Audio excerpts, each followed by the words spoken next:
about 4 or 5 bags in my collection, which have got what I call halfway house things that I've not thrown out, but thrown aside, and don't know what to do with them really. And one of them are some of these wonderful pop-up things from a company down in Guildford, not very far from me, called Karran. And these are delightful because they're such clever concepts. Most of them are elasticated. This one's not. You send it to the post in an envelope. It's completely flat. Take it out, and this one you've got to actually push it down by hand into a perfectly sensible box, very strong. Put my pen in it, for instance. It's a pen holder.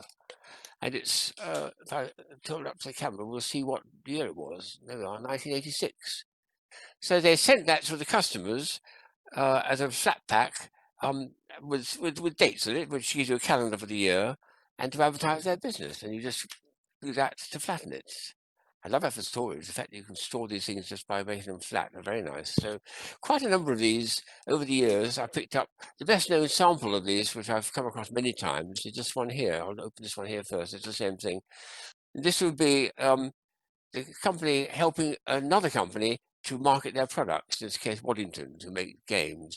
And it's something that's sent from the post completely flat.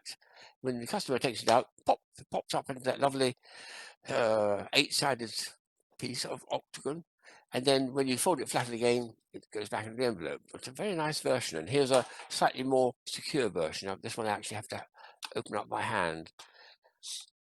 When I took it out of my halfway house bag, of course, all the elastic bands are long since deteriorated. Well, this one I put 3 in to make it sure it really did do a nice effect. So when I hold it up in the air, it gives a lovely pop like that.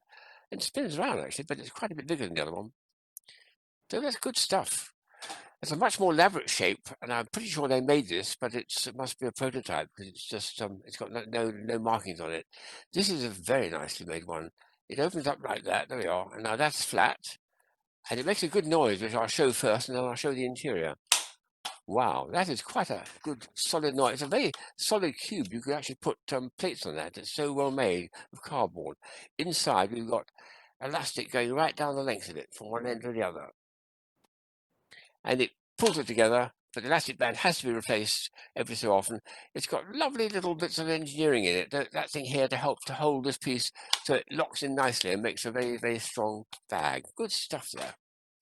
Then there's another one which I've got in my collection. I've got a feeling it was in one of their broadsheets about other shapes you can make. This one is a little box itself, but it's very, very neat. It's got an elastic band going across a diagonal.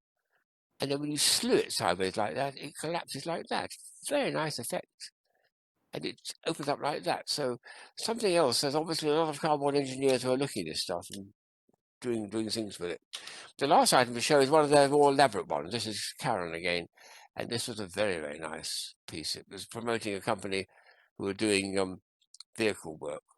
And when you open up like this, I'll do it on the table to show it being opened up first, like that.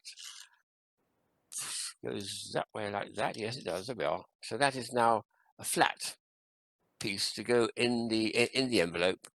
And when you let go of it, it pops up. Doesn't make a big noise. Oh, there's a wheel there. It's coming out, and it makes a full 3-dimensional figure with a rather cleverly weaved elastic band, long one, weaving through to pull all the pieces together because those pieces have got to come in a certain way. So there's a nice stuff in here, but you do have to, if you're going to show them, you've got to keep looking at elastic bands and replacing them because otherwise they don't work.